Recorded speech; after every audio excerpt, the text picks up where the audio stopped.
This is the story of 20 of the most useless Nepo babies of the classic Tinseltown. Old Hollywood, the land of dreams, stars, and legends. But behind the iconic faces that shaped cinema's golden age lies another story. The sons and daughters of those legends, born into the limelight, yet too often lost in its glare. Today, we explore the forgotten and overshadowed Nepo babies of old Hollywood, those who inherited the spotlight but never quite found their own. Edward G. Robinson Jr. Our journey begins with Edward G. Robinson Jr., son of the inimitable Edward G. Robinson, the man who defined the gangster genre in films like Little Caesar. His father's powerful voice and imposing presence made him one of the era's most respected actors. But Jr., he was a different story. From the moment Edward Jr. entered Hollywood, expectations loomed large. His father was a titan, his legacy legendary. But Jr.'s career was a far cry from his father's. He appeared in a string of B-movies and forgettable television roles, titles like Tank Battalion and Some Like It Hot as a minor character, but never managed to step out from his father's immense shadow. Robinson Jr. struggled not just with the pressures of family fame, but with personal demons as well. His life became a tragic tabloid saga. Run-ins with the law, struggles with addiction, and constant whispers about his inability to live up to Robinson's name. Studios hired him for the curiosity factor, but audiences never quite cared. By the late 1950s, Jr.'s career had fizzled. While his father continued to command respect on and off screen, Edward G. Robinson Jr. became more of a cautionary tale than a Hollywood success. He is remembered today not for any standout performance, but as an example of how even the brightest spotlight can cast the longest shadow. In the end, the Robinson legacy remained intact, but Jr.'s part in it is little more than a footnote, a reminder that in Hollywood, family ties aren't always enough. Douglas Fairbanks Jr. Next, we come to Douglas Fairbanks Jr., a name that echoes with cinematic royalty. His father, Douglas Fairbanks Sr., was a founding father of Hollywood, star of swashbuckling epics like The Mark of Zorro, and a co-founder of United Artists. Fairbanks Sr. was the original King of Hollywood, known for his charm, athleticism, and larger-than-life presence. So when Douglas Fairbanks Jr. entered the scene, the world watched with curiosity and high hopes. Jr. was undeniably handsome, debonair, and shared his father's good looks. But did he have the same magnetism, the same talent? Not quite. Fairbanks Jr. did find work in Hollywood, appearing in films like The Prisoner of Zenda and Gunga Din. But while his career was steady, it never soared to the iconic heights of his father's. Critics noted his performances were solid, but rarely remarkable. He seemed to lack the daring spark that made his father a true legend. What set Douglas Jr. apart, however, was his determination to carve out a niche beyond the shadow of his surname. He served with distinction in World War II, earning honors and respect outside of Hollywood. But when it came to cinema, he was often cast as the romantic lead or the suave sidekick, not the main event. Looking back, Douglas Fairbanks Jr. wasn't a disaster. He was a competent actor, and he lived a full, interesting life. But in the annals of Hollywood history, he stands as a classic Nepo baby, famous by association, ultimately outshone by the very legend who gave him his name. In the pantheon of Tinseltown, Douglas Jr. is remembered more for who he was related to than for anything he actually did. John Barrymore Jr., aka John Drew Barrymore. Few names conjure up the romance and tragedy of old Hollywood quite like Barrymore. The Barrymores were America's first acting dynasty. John Barrymore, the great profile, was revered for his Shakespearean gravitas and charisma. But his son, John Drew Barrymore, inherited not only his father's talent, but also his instability. John Drew Barrymore's career started with promise. He was strikingly handsome, bearing that unmistakable Barrymore look. Early roles in films like The Sundowners and High School Confidential hinted at a bright future. But trouble soon followed. Personal issues, brushes with the law, and struggles with substance abuse derailed his potential. Studios became wary, directors frustrated. His life became a cycle of second chances squandered. He disappeared from sets, failed to show up for projects, and clashed with studio bosses. While his father's name got him in the door, his unreliability kept him from advancing. By the late 1960s, John Drew Barrymore was blacklisted for major Hollywood productions. The Barrymore curse seemed inescapable. His later years were marked by poverty and illness, a far cry from the glamour of his family's heyday. And yet, his legacy wasn't completely lost. His daughter, Drew Barrymore, would go on to find her own success, symbolically breaking the family cycle. John Drew Barrymore remains a case study in how even the most legendary lineage can't guarantee success. His story is a cautionary tale of Hollywood's darker side, the pressures of fame, the struggle for identity, and the heavy cost of living in a legend's shadow. Deanna Barrymore. Our next story stays with the Barrymores. Deanna Barrymore, daughter of John Barrymore and half-sister to John Drew Barrymore. Deanna was born into privilege and expectation, but her life would be marked by scandal and sorrow. From the outset, Deanna seemed destined for stardom. She was beautiful, poised, and inherited the unmistakable Barrymore charm.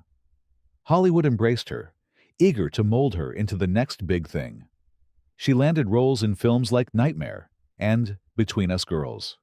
Yet despite the hype, Deanna's performances rarely impressed critics or audiences. Off-screen, Deanna's life was plagued by addiction and abusive relationships.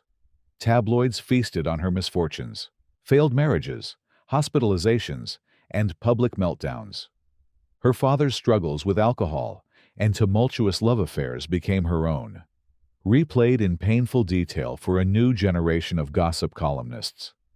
By her early 30s, Deanna's Hollywood career was over. Her 1957 autobiography, Too Much Too Soon, chronicled her dramatic rise and fall, but offered little hope for a comeback. Tragically, she died at age 38, her life cut short by the same forces that had haunted her father. Deanna Barrymore's story is a haunting chapter in the Nepo baby saga, proof that the Hollywood dream can quickly turn into a nightmare. She remains a symbol of how family fame can be both a blessing and a curse, and how not all legacies are worth inheriting. Lily DeMita Jr., Shaun Flynn. When you're the son of Errol Flynn, swashbuckling hero of Hollywood's golden age, expectations are sky high. Shaun Flynn, son of Errol Flynn and French actress Lily DeMita, seemed poised for adventure and stardom. But life had other plans. Shaun inherited his father's good looks and a hint of that rakish charm. After some minor acting roles in films like Son of Captain Blood and Mission to Venice, it became clear that Hollywood was less interested in Shaun's talent and more in his famous name. The press loved to compare him to his father, but audiences were underwhelmed. He just didn't have that larger-than-life magnetism that made Errol a legend. Frustrated with acting, Shaun sought purpose elsewhere, turning to photojournalism. In the 1960s, he became a war correspondent, covering the conflict in Vietnam and Cambodia. Tragically, Shaun Flynn disappeared in 1970 while on assignment in Cambodia. Presumed captured and killed, his fate remains a mystery to this day. Shaun Flynn's life was marked by the same restless spirit as his father's, but his Hollywood career was brief and forgettable. Ultimately, he's remembered more for his tragic disappearance and for being the son of an icon, rather than for any contributions to film. Shaun Flynn is a classic Nepo baby case, given every opportunity, but ultimately outshone by the legend who came before. Anthony Quinn Jr., Francesco Quinn. Anthony Quinn was a two-time Oscar winner, a commanding presence in films like Zorba the Greek and Lawrence of Arabia. His son, Francesco Quinn, inherited his striking looks and his famous last name. But, as with so many Nepo babies, that was not enough to secure a lasting place in Hollywood history. Francesco tried his hand at acting, landing roles in movies like Platoon and TV shows such as Jag and 24. But despite a steady stream of work, Francesco's career never reached the heights of his father's. He often played secondary roles, lacking the gravitas and charisma that made Anthony Quinn a legend. Off-camera, Francesco sought to distance himself from his father's shadow, dabbling in writing and producing. But the industry's interest in him was often more about his lineage than his talent. He remained a perennial "that guy" on casting sheets, recognizable but never remarkable. Tragically, Francesco Quinn died young, at just 48, after a heart attack.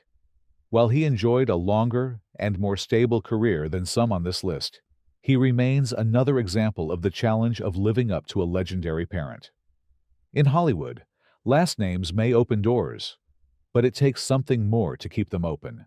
Carolyn Jones, daughter of producer Isidore Frizz Freleng. While the name Carolyn Jones is best known for the iconic Morticia Addams, there's another Carolyn Jones, daughter of famed animator and producer Isidore Frizz Freleng. Frizz Freleng was the creative genius behind Looney Tunes, but his daughter's career never quite made a mark. Attempting to leverage her father's industry ties, Carolyn Jones auditioned for a variety of TV and film roles. Unfortunately, her career failed to take off.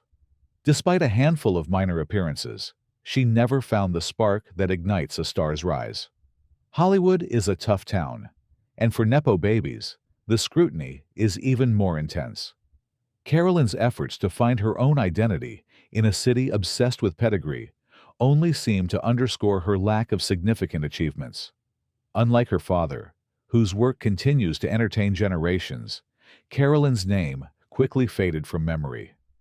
The story of Carolyn Jones is a footnote in Hollywood's vast annals, a reminder that even with the best connections, true success is never guaranteed.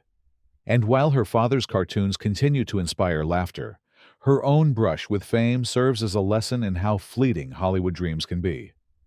Jane Powell's daughter, Lindsay Cavalli. Jane Powell was one of MGM's brightest musical stars, celebrated for her pure voice and wholesome screen presence in classics like Seven Brides for Seven Brothers. Her daughter, Lindsay Cavalli, inherited her mother's beauty and connections, but not the career trajectory.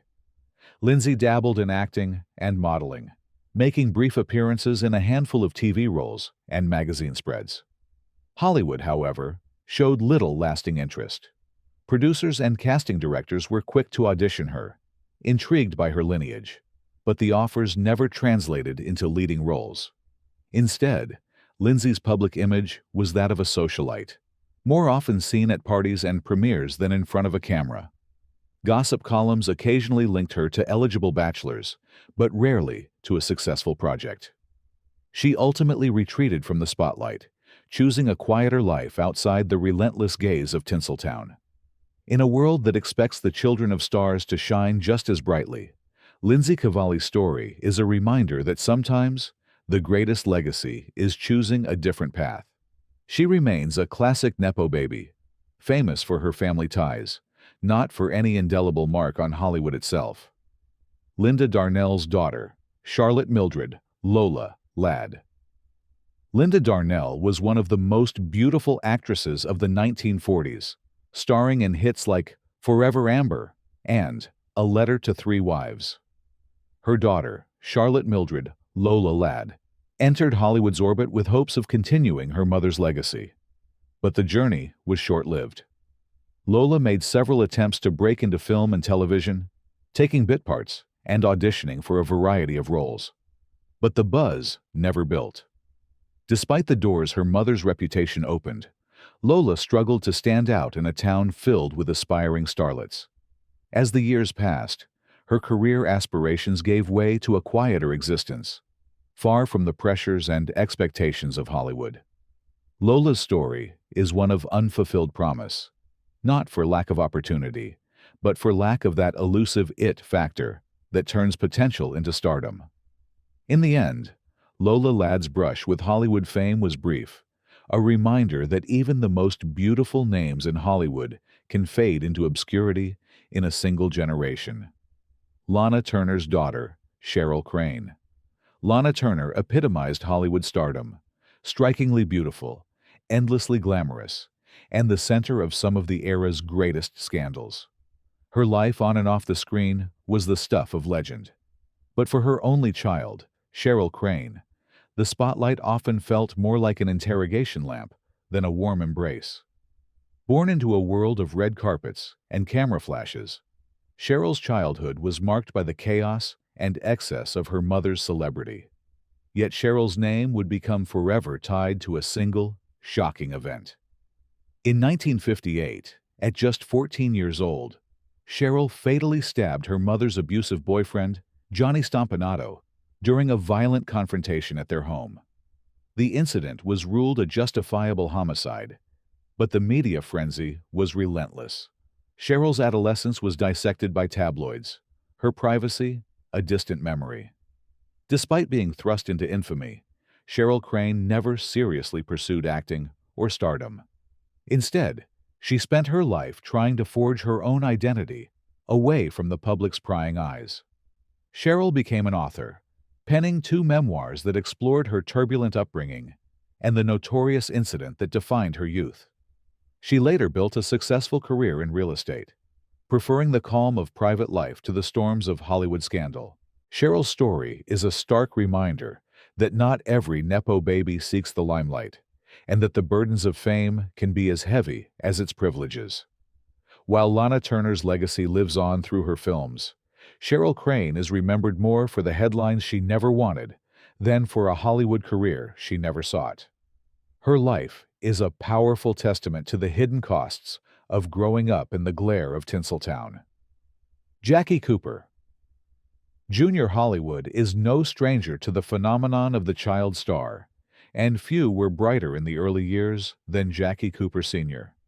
As the precocious face in The Champ and Skippy, Cooper set a high bar for success at a young age. Enter Jackie Cooper Jr., his son, who would learn the hard way that fame is rarely inherited. Junior's earliest years were shaped by the legacy of his father, a boy wonder who continued to act and direct well into adulthood. Yet, Jackie Cooper Jr. was never able to recreate even a fraction of his father's early charm or later career longevity. Despite occasional efforts to pursue acting, he quickly faded from any significant Hollywood radar. The offers that did come his way were usually the result of family connections, and the public rarely took notice. Instead, Jackie Cooper Jr.'s presence in Hollywood became a story of what might have been. The expectation was always there, that the son of a child star could pick up where the father left off. But the magic simply wasn't there. For Junior, the studio gates that swung open on his name did little more than reveal a world where talent and charisma couldn't be passed on like a family heirloom.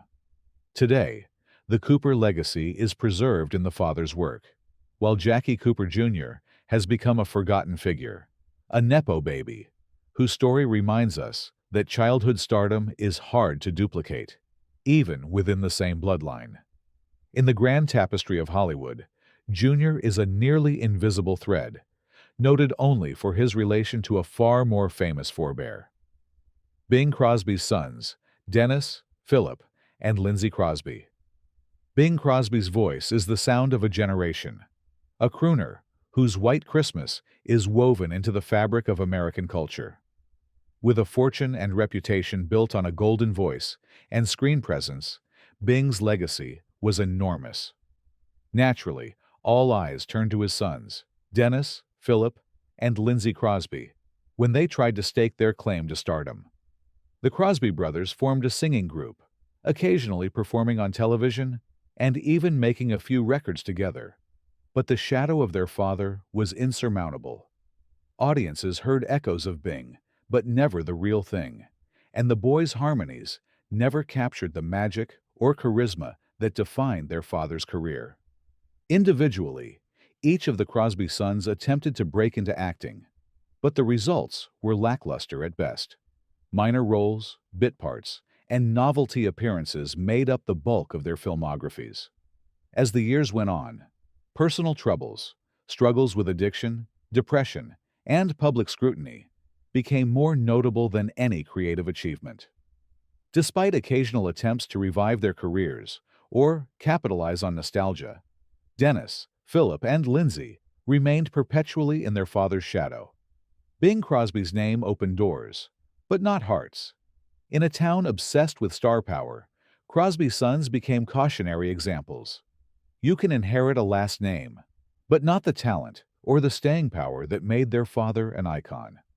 Tragically, both Lindsay and Dennis Crosby took their own lives, a somber epilogue to the story of brothers who never truly escaped the immense weight of family expectations.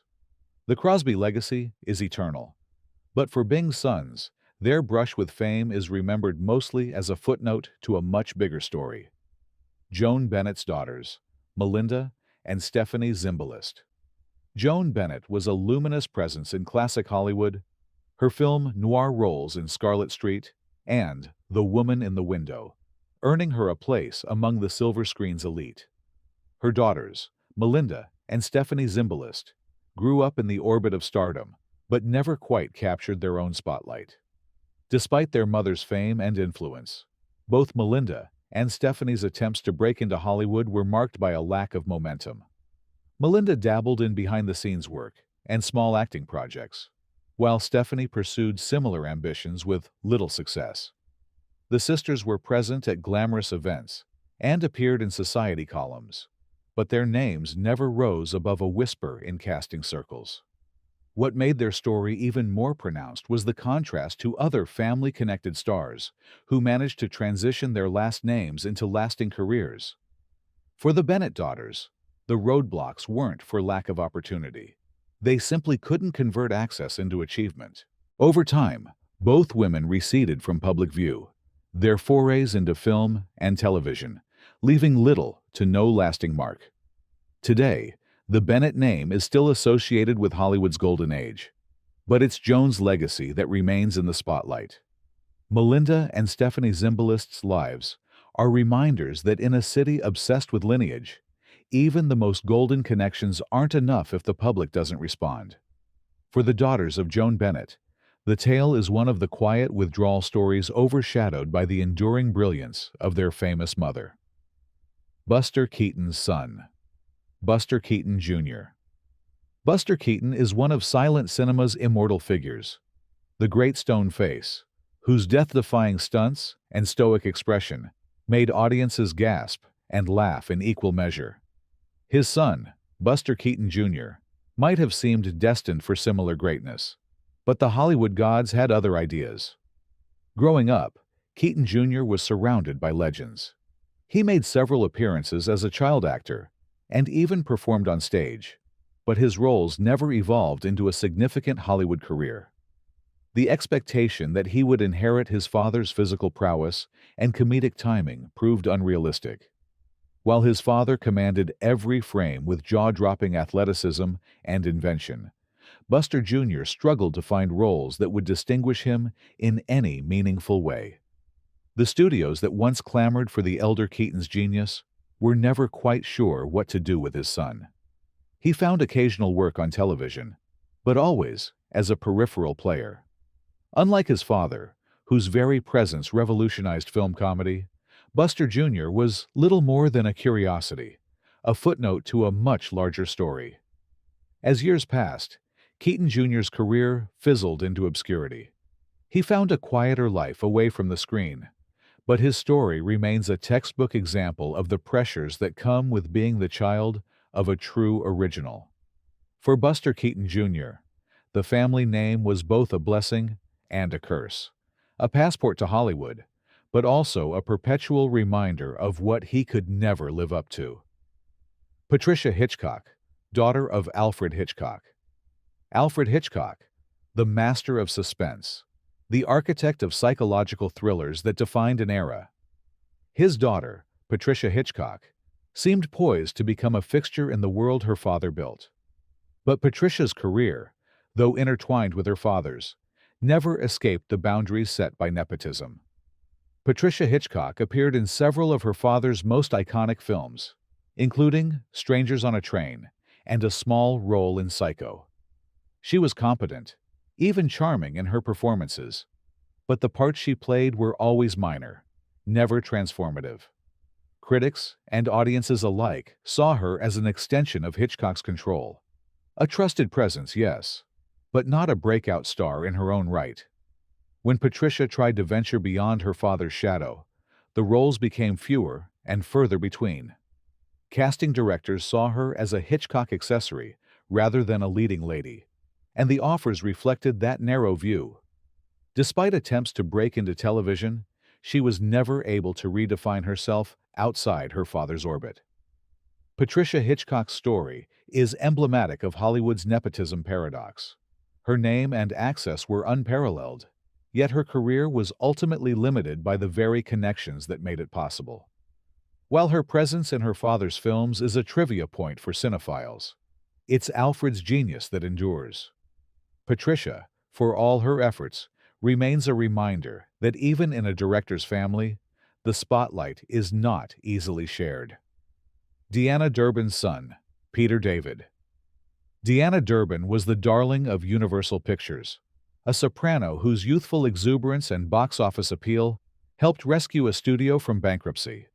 Her son, Peter David, grew up in a household touched by both fame and reclusiveness, as Durban herself walked away from Hollywood at the height of her powers. When Peter tried to enter the entertainment industry, he found the path far rockier than his mother's had been. Despite early interest, he failed to make a splash in either film or television. Casting directors were curious about Deanna Durban's progeny, but Peter's auditions rarely translated into roles, and his career never advanced beyond the most minor of credits. Part of Peter's challenge was the weight of expectation. His mother's star power and singing voice were almost mythical in the eyes of studio executives. But Peter, lacking that special charisma or talent, was quickly forgotten. Over time, his name faded into obscurity, only resurfacing in biographical footnotes about his famous mother. For Peter David, the lesson was stark. Hollywood's doors may open for Nepo babies, but they don't stay open unless you can deliver something truly unique. His story is yet another example of how the children of legends so often remain in the long, cool shadow of their parents' fame. Dorothy Lamores' son, John Ridgely Howard. Dorothy Lamore was the queen of the Road to S movies, her sarong and sultry voice making her a fixture of Hollywood's golden era. Her son, John Ridgely Howard, seemed destined for his own shot at stardom, thanks to the open doors created by Lamore's fame. John made early attempts to break into acting, auditioning for both film and television. Hollywood, ever eager to capitalize on the cachet of famous names, was initially receptive. Yet it soon became clear that John lacked the spark that made his mother so captivating. His screen tests were polite, even promising, but ultimately forgettable. Frustrated by a lack of meaningful roles, John shifted his focus away from Hollywood, pursuing a life out of the public eye. While his family name guaranteed attention at industry events, it didn't translate to real opportunities. The studios that once flocked to his mother's door had little interest in her son. John Ridgely Howard's story is a quiet one, a Nepo baby who learned early that the industry's interest was skin deep, and that true stardom requires more than a lucky birth. He remains an example of how fame can skip a generation, leaving only echoes where once there was applause. Samuel Goldwin Jr. Samuel Goldwin was Hollywood royalty, a pioneering producer whose name still graces the MGM Lion's roar. His son, Samuel Goldwin Jr., inherited the resources and connections that could have made him a mogul in his own right. But Jr.'s impact, though not without merit, never matched the colossal shadow cast by his father. Goldwin Jr. worked as a producer, dabbling in independent films and television. He had an eye for talent, and an understanding of the business, but never achieved the singular, transformative power his father wielded in Hollywood's heyday. While his production company delivered some respected films, Jr. remained a behind-the-scenes figure, rarely at the center of the industry's attention. Where Samuel Goldwin Sr. built an empire and a brand, Jr.'s contributions were measured and often went unnoticed.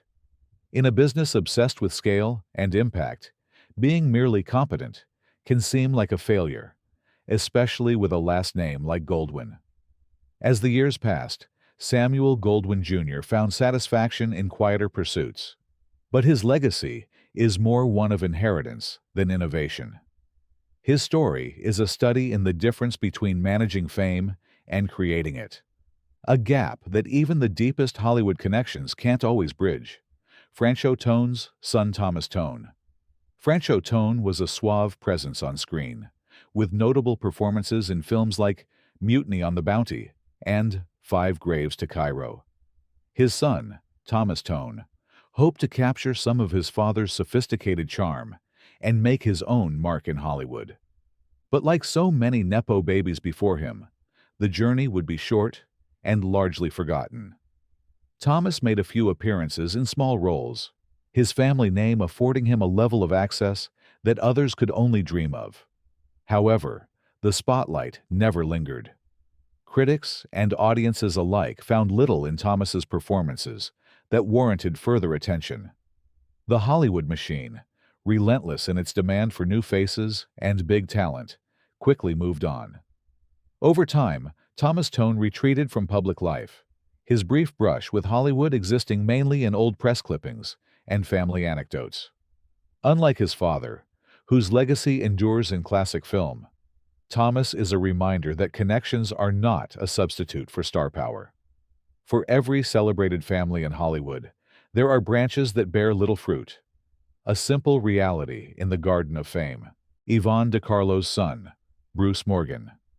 Yvonne DiCarlo dazzled audiences as Lily Munster and as Moses' wife in The Ten Commandments. Her son, Bruce Morgan, entered the industry as a child actor, his path smoothed by the fame and connections of his mother. But as the years went on, Bruce's career faded almost as quickly as it began. Bruce appeared in a handful of television episodes and minor roles, but the casting directors who once courted his mother were unimpressed. Despite the access and the name, Bruce never developed the skills or charisma to make a lasting impression in the industry. Hollywood, with its short memory and even shorter patience, quickly moved on. As he grew older, Bruce chose a quieter life away from the screen, carving out a different kind of success, far from the relentless demands of Hollywood.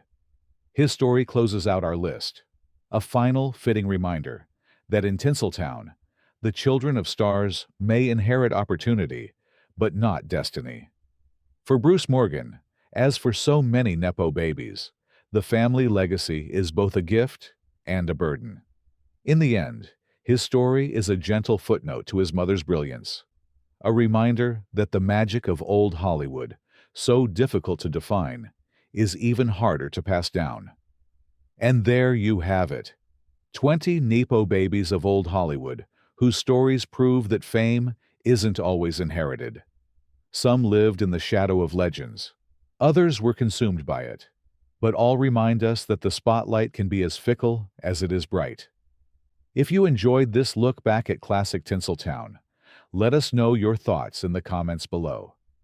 Don't forget to hit that like button, share this video with your fellow film buffs, and subscribe to our channel for more deep dives into Hollywood history.